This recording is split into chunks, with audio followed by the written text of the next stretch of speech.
আমার নবী রাহমাতাল লিল আলামিন একজন সাহাবী ছিলেন, যে সাহাবীটির নাম হলো হযরতে আব্দুল্লাহ ইবনে জাওয়াশ। ওই সাহাবীটা উহুদের ময়দানের ভিতরে গিয়ে বলেন, ইয়া রাসূলুল্লাহ, ইয়া হাবিবাল্লাহ, ও মায়ার নবী রাহমাতাল লিল আলামিন, আমার তরবারিটা ভেঙে গিয়েছে।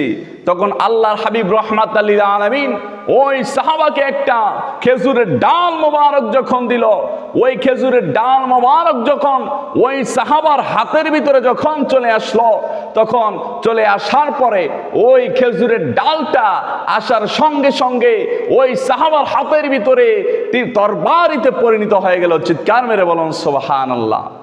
তাই সেই নবীর হাত মোবারক লাগার পরে তরবারি যদি, খেজুর গাছ যদি তরবারিতে পরিণত হয়ে যায়, তাহলে সেই নবীর নাম মুহাম্মদ, ওই মুহাম্মদ নাম আমাদের রাখলে বরকত আছে না নাই?